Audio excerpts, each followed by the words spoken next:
Okay, so you want to own a McDonald's. Buy the franchise, hire a manager, let the Golden Arches do the marketing, and watch the money roll in. That's the plan in your head.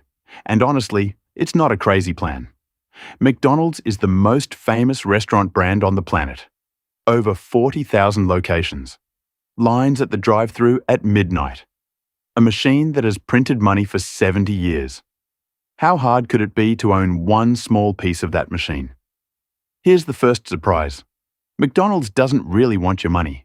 It wants something else from you entirely. And by the end of this video, you'll understand why the burgers are almost beside the point. Because here's the thing, almost nobody outside the company understands. McDonald's is not really a restaurant chain. It's one of the largest real estate empires on earth. A landlord with 40,000 tenants where the rent gets paid in burger sales. Their own first chief financial officer, Harry Sonneborn, said it out loud decades ago. We are not technically in the food business. We are in the real estate business. The only reason they sell hamburgers, he said, is that hamburgers are the best product their tenants can sell to pay the rent. Keep that sentence in your head. Every number you're about to hear makes sense the moment you accept it. Let's talk about the price of the ticket. According to McDonald's own franchise disclosure documents, opening a new traditional restaurant costs somewhere between $1.4 and $2.5 million. And before you even get in line, the company wants proof you have at least $500,000 in liquid cash. Not borrowed, not your house, actual cash sitting in your account. Now here's the strange part. The famous franchise fee, the price of the brand itself, is only $45,000. That's it. The logo, the menu, the 70 years of marketing. 45 grand. Everything else goes into the building. The kitchen equipment, the signage, the seating, the drive-through lanes. You're not buying a brand. You're furnishing a property. And whose property is it? Not yours.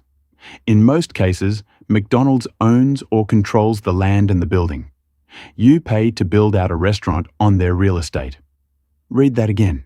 You bring up to $2.5 million to renovate your landlord's property. Once you're open, the meter starts. Every single month, you send McDonald's 3 separate checks. A royalty, 4 to 5% of your gross sales. An advertising contribution, another 4%. And then the big one, rent. Because remember, they own the building.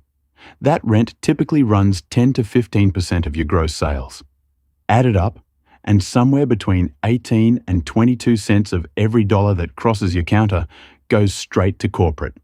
Before you've paid for a single patty, a single employee, a single kilowatt of electricity. It is one of the heaviest fee structures in all of franchising. And people still line up for years to pay it. Why? Hold that question. Here's where the model reveals itself.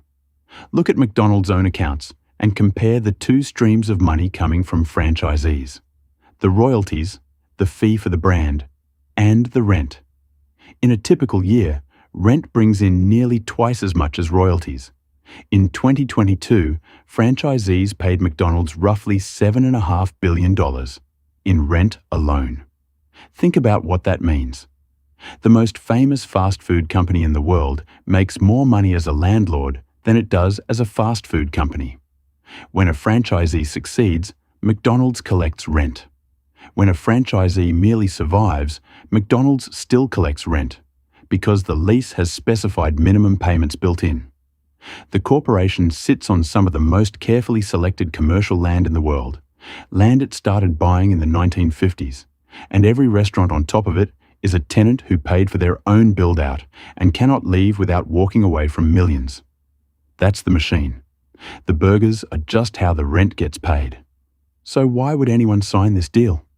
Because, and this is the honest part, it works. A typical American McDonald's now sells around $4 million of food a year.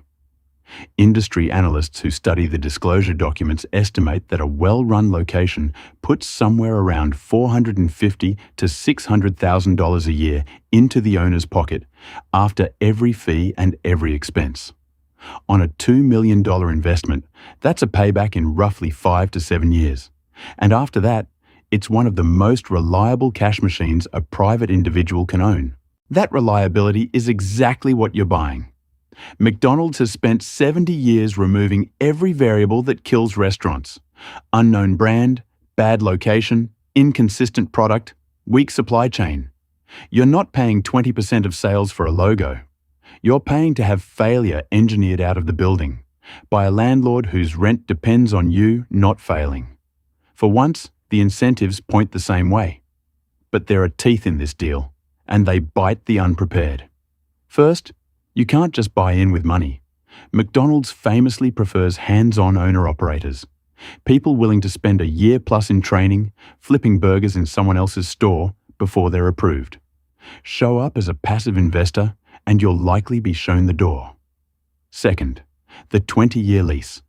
Your franchise agreement and your lease run together, typically 2 decades.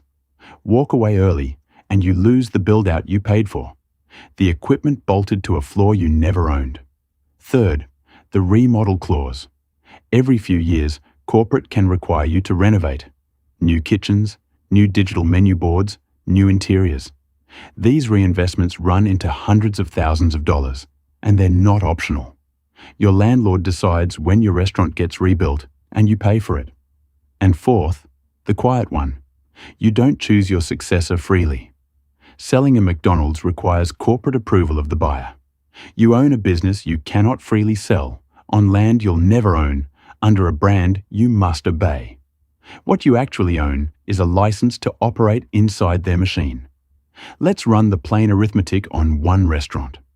Say it does $4 million a year, right around the national average. Corporate's cut at roughly 20% takes $800,000 off the top. Food and paper costs in fast food run near 30%. That's another $1.2 million. Labor in the same neighborhood, call it another $1.1 million at today's wages. Utilities, insurance, maintenance, the eventual remodel fund, a few $100,000 more. What's left lands remarkably close to those analyst estimates. Roughly $500,000 of owner cash flow on $4 million of sales. A 12% or so margin, thinner than most people imagine when they see the line at the drive-thru, and completely dependent on volume staying high. Drop to $2.5 million in sales, a below-average store, and the same percentages leave you barely above zero. The model doesn't reward owning a McDonald's. It rewards owning a busy one, which is why the company obsesses over one thing above all: where the building sits. So picture the 2 versions of your life as an owner. In the good version, you passed the year of training. Corporate handed you a proven location, maybe an existing store with 20 years of sales history. And the machine does what the machine does. $4 million in sales, $500,000 in cash flow, a payback inside 7 years, and a second store by year 10. That second store is where real wealth starts, because the average American franchisee today runs more than one location. In the other version, nothing dramatic goes wrong. You just got an average site instead of a great one. Sales sit at $3 million instead of $4 million. The remodel notice arrives in year 6 instead of year 9. Wages in your state jump faster than menu prices. Every percentage stays exactly the same, and your margin quietly compresses from 12% toward 5%.